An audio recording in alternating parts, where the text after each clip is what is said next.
So our assignment, as I mentioned before, is to take our little Ironman that he's made out of upper and lower body, a head, and place them into this environment that is meant to look like it's from the film, but it really is kind of a shot from Joshua Tree, I'm sure.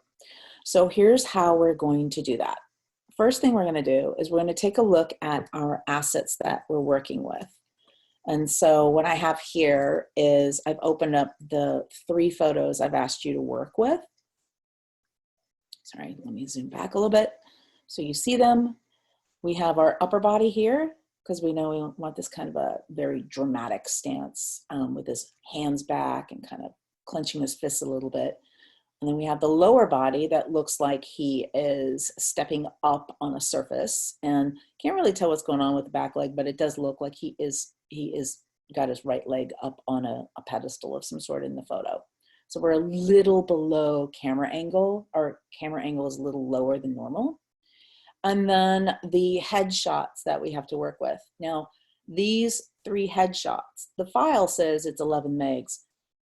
But it's actually not that big of a file in terms of resolution and quality. If we zoom in on it, he's pretty pixelated. Ideally, we would have better quality images to work with this, but that's okay. His head is going to be pretty small, so we'll just make it work. And again, this is more for exercise than it is for making it perfect, as we would do if we were doing this for a real poster. This is more about just practicing the techniques. So what we're going to do is, as I mentioned in the Santa masking assignment, we need to take a look at edge quality. So when we look at the edges of Ironman, they are very hard. It's a hard surface.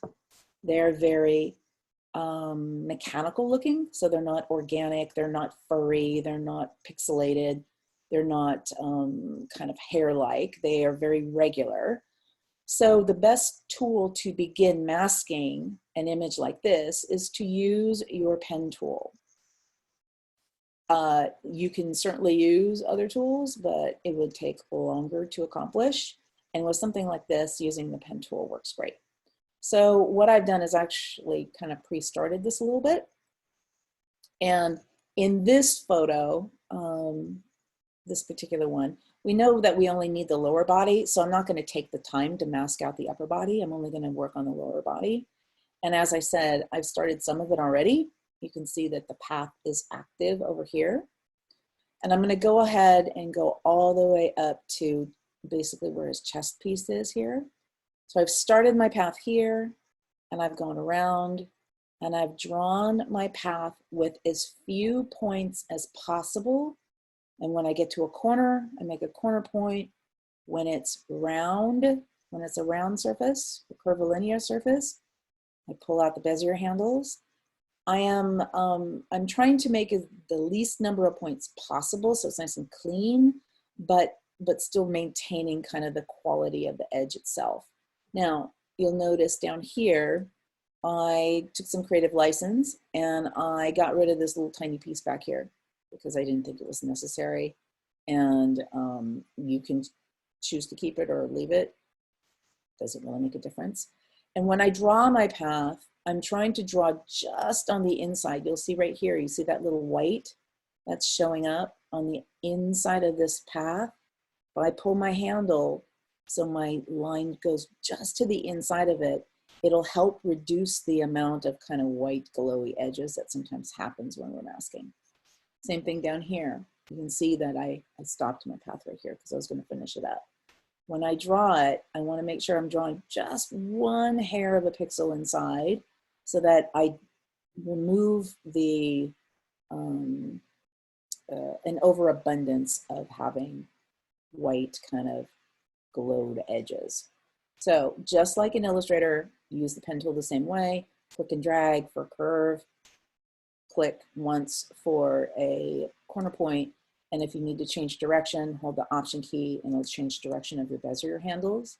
So I can go this direction here, make a corner point, change my Bezier handle, and I've done Ironman a few times, so I'm going pretty quickly on this. Take your time, don't rush through it just because I'm going through it quickly.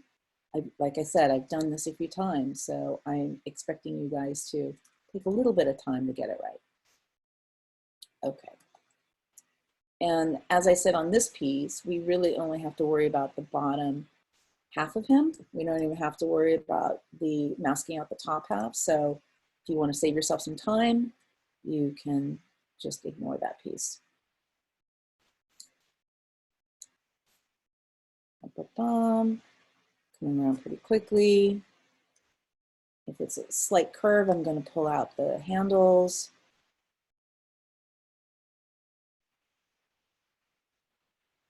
And as I said, try to come just on the inside of those curves, just on the inside of that edge. Actually, come there.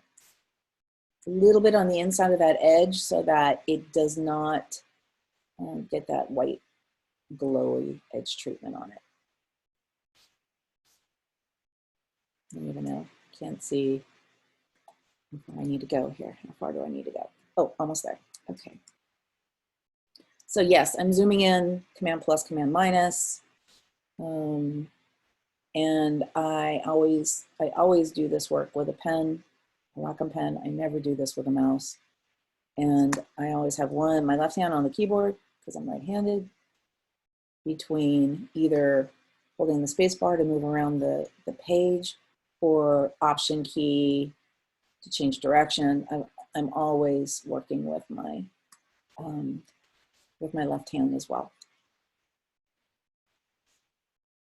Your job as a image editor is to get through this work efficiently and quickly so you can focus on the design phase. So now that I've got the path completed, I need to turn this into a vector mask so that it's going to maintain a nice sharp edge. And if I want to soften it up later, I can, but I want to turn this into a vector mask. So the way we do that is, number one, you have to unlock this because it has to be a layer, not a background image. And then the simplest way to do this is super quick. All I'm going to do is I'm going to click on my quick mask icon twice.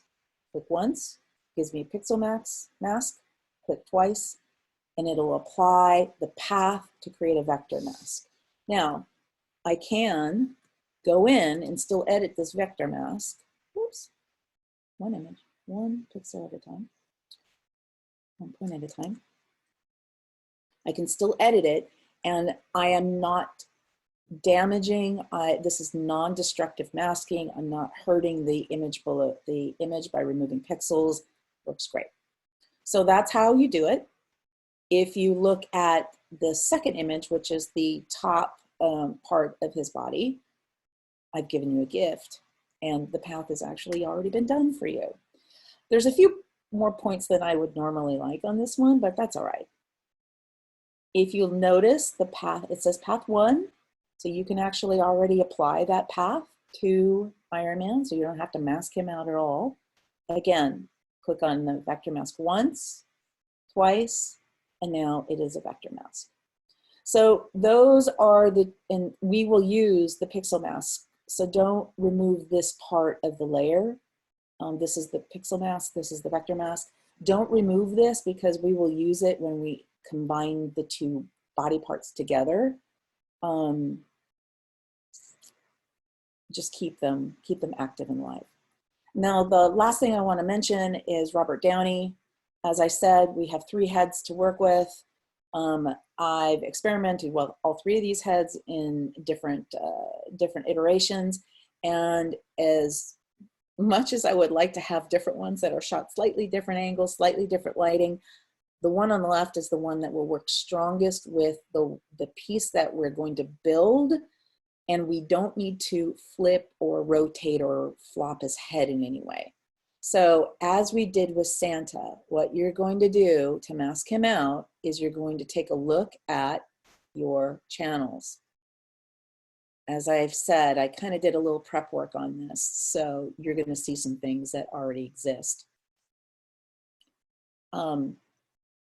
We take a look at the red channel, the green channel, and the blue channel, and look for the highest contrast between the solid silhouette object and the background. So green is pretty good, red is okay, but there's a lot of light in his face, so we would have to paint a lot, quite a bit in there, so I probably wouldn't choose red. Green is better, but blue is the best. So when we work with our channels to create a pixel mask, again, we duplicate the channel. Oh, sorry. Let's make this fit in our screen. Thank you. We duplicate the channel, so it's called blue copy, and then we burn and dodge. So again, we burn our shadows and we dodge our highlights to create a good quality edge treatment that we are looking for. All right. And now, obviously, in the case of Robert, I do need to paint some things because the computer doesn't know the difference between the light reflection on his face and the lights in his hair. So I would need to go in and paint some of this in manually. Trying to get my brush correct. So click, click, click, click. I don't need his collar, so eventually I will mask that out. Click, click, and then all this will be black. Maybe a little bit around his ear. And then again, as I said, use your burn and dodge to burn these shapes a little bit, just a little bit. If you know it's a solid object, you can just go ahead and paint it black.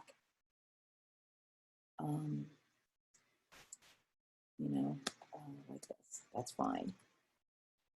Now you can go ahead and paint that black, and then again, burn this down a little bit. Now the challenge with this particular shot, it's a little small in terms of resolution, and it's shot against a pure white background that is going to give us some trouble with the edge quality, because when we're working with a pure white background, we always get white bleeding into the hair. There's just really no way around it. So there are some things that we'll have to do to kind of edit that out if we want to make it look great. So I've already done this project and this phase of it, and I've already masked out Robert here. The challenge with this is that, sorry, I should show it to you this way, right? So you can see it black.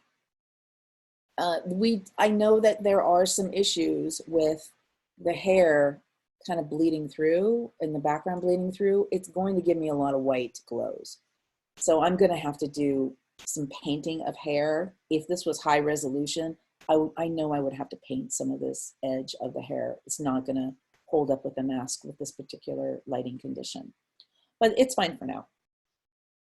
So to create the mask again, in the case of Robert, because I made him black and the background is white, I do have to reverse my mask. So that's what I've done here. I've just basically selected all and image invert. Image mode invert, adjustments invert, somewhere in here. There we go. Image adjustments invert, so that the white reveals, the black conceals. That's what we want to do in order to create a mask. And then I've gone ahead and applied it here. And I went ahead and put in a gradated background just to get a sense of what I've got to work with what happens to the hair when it's masked against this, this environment that I'm going to put it in. Now the environment is pretty light. Where his head is going to be pretty white sky. It's kind of blown out. So my masking is going to be all right. It's not going to be noticeable that there's white glows and white edges. But if I wanted it to, if I was going to flip this gradient around and he was going to be on a dark background, let me show you what's going to happen. All of a sudden, we're going to see all these crazy white reflections on the hair. And there's no way to mask that. There just really isn't. The best way to correct something like this is to repaint and re-stroke the hair with smaller brushes, multiple colors, using different multiply and overlay channels or overlay layers. That's really the best way to do it.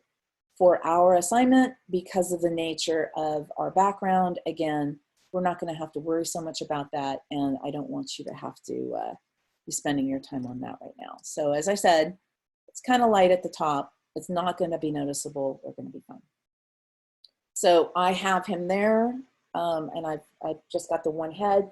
If you want to take this particular file, and I'm going to get rid of this, and you want to trash, bye. If you want to crop it so you get rid of the stuff that you don't need, because we don't need those other heads, you can crop it. And then that way when you're dragging it over, you're not dragging over content that's unnecessary, right? You can crop it a little bit tighter even if you want. All right, so we have all of our pieces, right? We have him, we have the headshot. And basically what you're gonna do is you're just gonna drag each layer over, each document over. So if I use my mover tool and I click on my layer and I drag him in to the document I want, he'll come in as its own individual layer. And from there you can scale him down to size to fit to the resolution of the environment that we're working with, okay? So that's how you pull them into the original photo. I don't copy and paste because you need to copy the whole layer and all of the elements, not just the pixels on the layer. I need the pixel mask and the vector mask, so you need to click it and drag it over. I've already done that, so let's go ahead and look at what I have. I keep dragging this thing to the wrong trash. Sorry. I'm not used to seeing my panels like this. All right, so this is the environment that you are working with. It's actually this one. Here's the raw photo. And what I've done is I know that I want him more in the foreground, so he's more prominent in the space. And because his foot is stepping up on a rock, I need a rock in the foreground. So I took a look at my image and I found a rock that was reasonable. And I selected this guy back out here. And I actually just selected him with a magic wand, and then I masked out the sections of the rock that I didn't really want. So I can take this, I can copy, I can paste, it's its own layer now, and I can scale him up. Now, he can't get too big, because if it's too big, you're gonna see what's gonna happen. The quality of the JPEGs are not going to be consistent. This rock is going to get softer the bigger I make it. So you can't make it too big.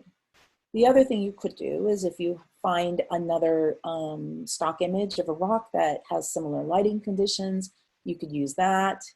The other thing that I do sometimes, if I'm blowing something up, and again, you can't go too large because it's just not going to hold up. This is the challenge I see with people sometimes. If you blow an image up maybe 30, 40%, about a max you could ever do, you can add noise to the to that enlargement to get a little bit of grain back in the photo so it doesn't look blurry, it's got texture. Now again, I can't add a lot because it's going to be obvious. But if I add 2% to that, it helps. It doesn't look soft anymore. Now, because it's a rock, it has texture, it makes a little bit more sense. All right, so I'm going to close this image because I've already composited that together. And here is my new rock. So again, he's in the foreground, he's got a little bit of grain. Edge quality isn't great. I would spend a lot more time on this, but I know some of it will be hidden by the fact that Ironman is standing on it. And I could actually paint some, I can clone in some tumbleweeds to kind of cover some of the edges to conceal it. Those are all the fine-tuning things that you want to try to take a look at and do. So let's look at Ironman. He's buried in here. And I'm going to turn off this channels. I'm going to remove that and remove this so I can open up this window a little bit larger. So Ironman is made up of several elements. Okay, here's my bottom element, right? I have placed him on the rock, or where I think he fits well on the rock, approximately. You'll see that the vector mask is still there, but now I'm going to disable this. I've actually realized that I have to cut a little bit lower on his torso so that the top half fits properly. You'll also notice that I flipped him. He's facing the opposite direction now, because I cannot flop Robert Downey's head, but I can flip the costuming as long as there's no recognizable parts to it. So I've gone ahead and flipped the suit to make sure that the head fits properly. And as I said, the vector mask is still live, but now I've also retouched or painted in to my pixel mask, right? I'll show you. I've painted into the pixel mask so that I can reveal or conceal the parts that I don't want. So you can see it's all still there, right? So I've already done that work. So you can see where I cut off the edge. And then I have placed in proportion scale the upper body. And again, flopped that so that you can see where things are lining up a little bit better. Okay. If you feel like, I wouldn't do any distortion. I wouldn't try to do things like make them wider or anything like that. I would try to keep it pretty consistent with his proportions, because of the angle it's shot at, it can look very off depending if we make changes. One of the things that I think looks off in this photo is that this part of his shoulder, this deltoid, not deltoid, but shoulder piece right here, seems very high to me and very, I don't know, it just seems very narrow and high.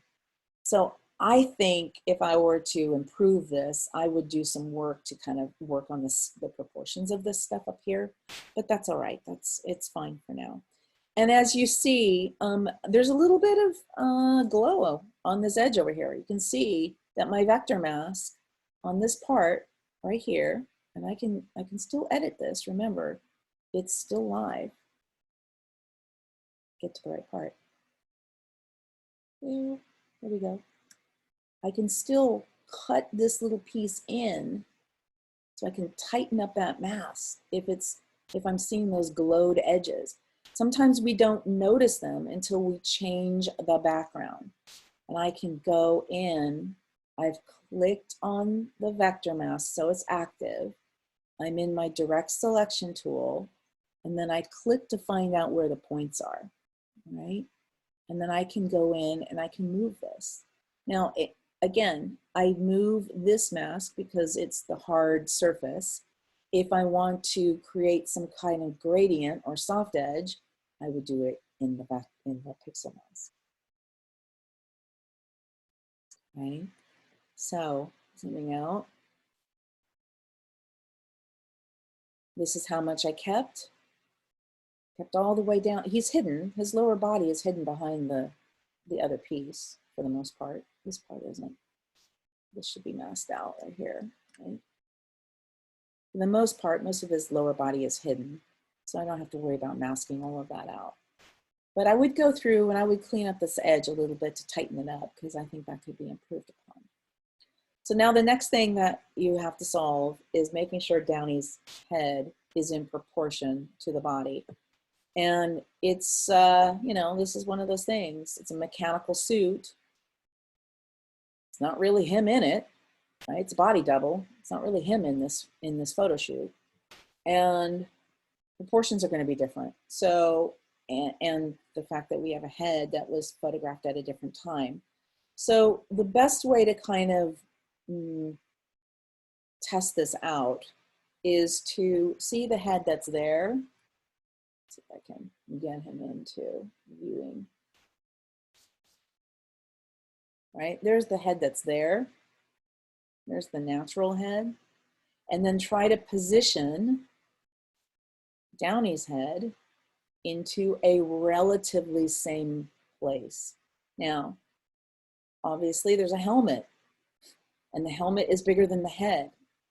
So as the designer, I have to decide, do I make his head a little bit bigger than natural so he doesn't look like he's got a little tiny little pea brain, right? Because a head inside of this helmet is probably close to somewhere around this proportion.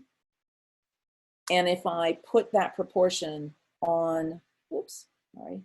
If I put that proportion on this body, it's going to look small relative to the other pieces. So I might need to enlarge it a little bit more than what I think to make it look relatively in scale.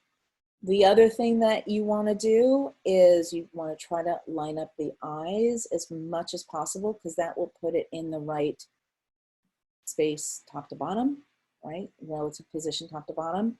And then the other thing is, the more I move it this direction, the more it's going to look like his head is projecting forward. The more I move it to the right, the more it's going to look like it's sitting back on his shoulders. So you have to make some adjustments for this, because there's a lot of variables in there, and get it to the place that you feel is most comfortable. So I'm going to go back in my history. I'm going to go back to my history and see if I can go back to where it was. There we go. So this is the position that I feel worked best for this particular shot. And I noticed that I've got some pieces missing. I don't have enough neck, and I don't have the kind of shell, a little tortoise shell behind his neck that would normally be there. So I'm going to have to find parts from the suit and composite that together. That's what you're going to see in these other layers here. This little piece right here that I added, I did this a while ago, so it's hard to say where I pulled it from. Probably somewhere around here, probably this piece right here, and then rotated it and try to align a reflection that seemed to make logical sense. And then I added another piece right here to cut this side. So I basically hid any issues with not having enough neck to clone in.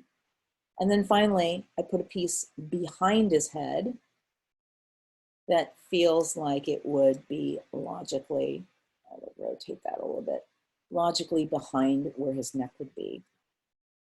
I probably would darken this little piece of his neck down a little bit too, because that seems a little bright. If it was on the inside of the armor like that, it would not be bright like that. It would be darker.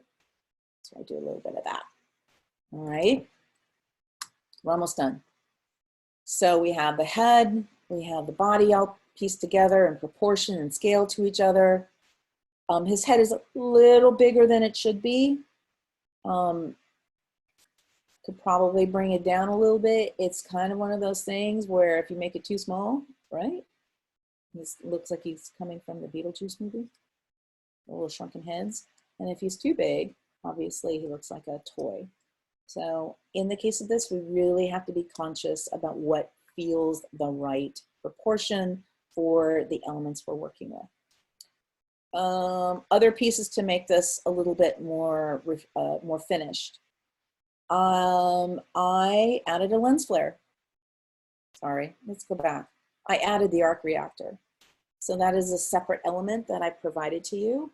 And I just selected it with an oval or a circle, and then distorted the oval shape into perspective and into scale to fit within this little hole that he's got going on there. So there's that. And then I also added a couple lens flares. Now, the way lens flares work in Photoshop is lens flares only work on RGB files, and they, if you're using the lens flare filter, you need to do it against a dark background. So if you'll notice, this is a dark background, right? And then I have put it on a light and only mode, and then I've dropped the opacity to something that I feel is right. So these lens flares were made, again, put this back on normal, 100%. These lens flares were made on a black background to get maximum contrast of the lighting effects. And then I placed them in the Photoshop on a light and only mode, okay? And then I can use the opacity. Hi, somebody's with me. Howdy. So, hi. You can also use the blending effect with this, the blending options like we did with the gun, but it doesn't always work with lens flares because there's so many values. There's such a strong gradation in here that sometimes it doesn't necessarily help. Okay, that's done. That's done. Let me see. Sorry. If you're joining me, I think that's somebody in the background. Just make sure your mic is off because I want to make sure everybody can hear me okay. And then let's see, last bit, the shadow. So a couple things about shadows. You can't just all of a sudden go, oh, I'm just going to take his silhouette shape, make a selection, and then rotate it or skew it into a cast shadow. It doesn't really work that way because light doesn't really work that way unless it's late afternoon and it's very direct. If the light is coming, in the case of this, it's coming from the top left corner and down, right? We know that because of the shadow on the rock. So it's coming from right about here. The sun is off screen, it's out here. So we can't just distort, a silhouetted shape and put it on there. We really have to think about how would light cast onto this environment. And the way I did it is I literally just drew a shape that felt like it's closer here, and then it's gradually going to disappear. I got a sense of his hand, his upper body, his lower body. It's kind of indistinct because there would be such distortion on it. I actually don't want to distract the viewer by looking at some other shape in the shadow. So I've kept it very non-distinct and simply created a shape, filled it with the same value of shadow that's already here. So I fill it with a color. Like I pick a shadow color in here and I fill that selection with a color. Okay. And then I turn that on to multiply only. And then I can reduce the opacity to make it either lighter or darker and match with the same intensity as what's in the background. Now, I can always darken, again, I can darken shadows closer to the object. Because if you look at this rock, you can see the closer the object is to the shadow, there's no reflected light coming in here. So it's darker here. And as it goes away, it lightens up. And because this is a sunlit image, there's a very harsh edge to the shadowing. So I'm trying to mimic that as best as possible. And then do the same thing on the rock. So I just did those as two separate pieces. All right, that's kind of it. Hopefully that helps understand that process of compositing multiple images, adding a couple effects. Is there work that I would do to this to refine it? Absolutely. I would spend much more time on the shadow to make it perfect, to make sure that the edge quality is ideal, to make sure that the shadowing, the tones, the value are darker here and lighter as they drift away. I would probably clone some more of the tumbleweeds into this section to kind of cover up some of these edges that are not great because of the nature of enlarging the rock. I would continue refining the edge. I would probably even adjust the color of the lighting a little bit to make it not quite so cool and make it a little bit warmer to match the color of the lighting in the environment. But for our assignment, if you get it this far, I will be very happy. So